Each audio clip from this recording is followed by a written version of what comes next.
നമസ്കാരം. Raf talk ഫുട്ബോളിലേക്ക് അവർക്കും സ്വാഗതം.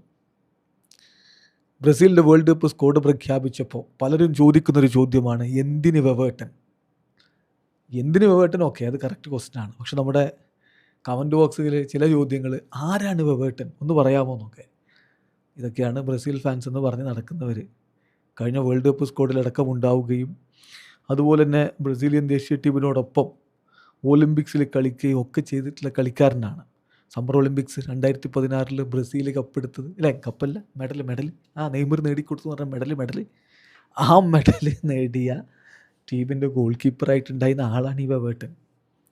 മാത്രമല്ല, മിക്ക കോളപ്പിലും വെവേട്ടൻ ഉണ്ടാവാറുണ്ട്. ഈ ബെൻഡോ വരുന്നതിനൊക്കെ മുമ്പ്, ബെൻഡോ ഉണ്ടെങ്കിലും ചില ഘട്ടത്തിൽ നമ്മൾ വെവേട്ടനെ കണ്ടിട്ടുണ്ട്.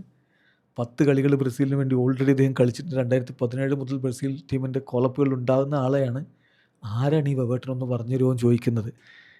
ഏതായാലും മറ്റേ ചോദ്യം കറക്റ്റാണ്. എന്തുകൊണ്ട് വെവേട്ടൻ, എന്തിന് വെവേട്ടൻ എന്നൊക്കെ ചോദിച്ചാൽ ശരി. 38 വയസ്സുള്ള ഒരാൾ, ഗ്രമിയോയ്ക്ക് വേണ്ടി കളിച്ചുകൊണ്ടിരിക്കുന്ന കളിക്കാരനായ അദ്ദേഹത്തെ എന്തിന് ടീമിലെടുക്കുന്നു?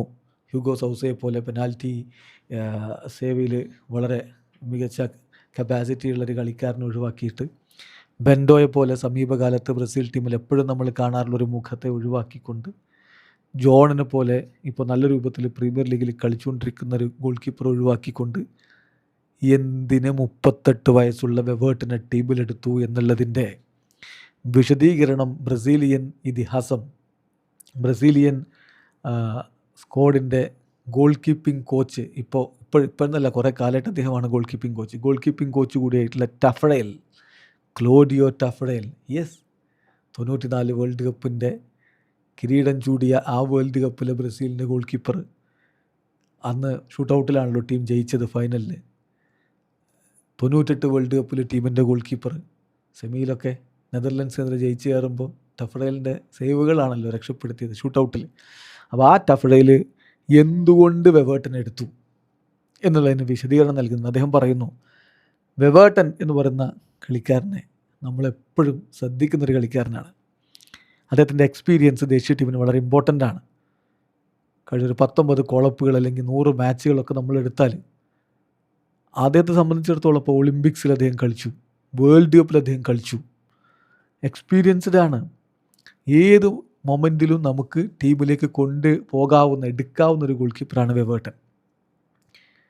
മേ ബി ദേശീയ ടീമിന് കുറച്ചുകൂടി എക്സ്പീരിയൻസ്ഡ് ആയിട്ടുള്ള താരങ്ങൾ വേണം എന്ന് തോന്നിയാൽ നമുക്ക് എടുക്കേണ്ട ആളാണ്. അപ്പോൾ ആലിസൺ ഇപ്പോൾ പരിക്കിൽ നിന്ന് മുക്തനായിട്ട് വരുന്നേ ഉള്ളൂ. ഈ ആഴ്ച കളിക്കും. അതുപോലെ തന്നെ യൂത്തും പൊട്ടൻഷ്യലും ഒക്കെ നമ്മൾ ഒരുപോലെ റിലേ ചെയ്യണം. ഹ്യൂഗോ, ബെൻഡോ, ജോൺ എല്ലാവരും ഉണ്ട്, ശരിയാണ്. പക്ഷേ എക്സ്പീരിയൻസ് ഇമ്പോർട്ടൻ്റ് അല്ലേ? അപ്പോൾ നമ്മളൊരു നല്ല ചോയ്സ് എന്ന രൂപത്തിലാണ് ദേശീയ ടീമിലേക്ക് വെവേട്ടനെ വേൾഡ് കപ്പിന് എടുക്കുന്നത്. കഴിഞ്ഞ കോളപ്പിൽ എഡേഴ്സിന് ഇഷ്യൂസ് ഉണ്ടായിരുന്നു. അപ്പം അത്തരം കാര്യങ്ങൾ കൂടി നമ്മൾ നോക്കി. സോ ഇപ്പോൾ വെവേട്ടനെ ടീമിലെടുക്കുമ്പോൾ ഞങ്ങളുടെ മനസ്സ് കൂടുതൽ ശാന്തമാവുകയാണ്. കാരണം നമുക്കൊരു എക്സ്പീരിയൻസ്ഡ് ഗോൾ കീപ്പർ ടീമിലുണ്ടല്ലോ. ഇപ്പോഴും നല്ല ഫുട്ബോൾ കളിച്ചുകൊണ്ടിരിക്കുന്ന ഒരു ഗോൾ കീപ്പർ. ഗ്രമിയോക്ക് വേണ്ടി നല്ല രൂപത്തിൽ അദ്ദേഹം ഇപ്പോഴും കളിക്കുന്നുണ്ട്.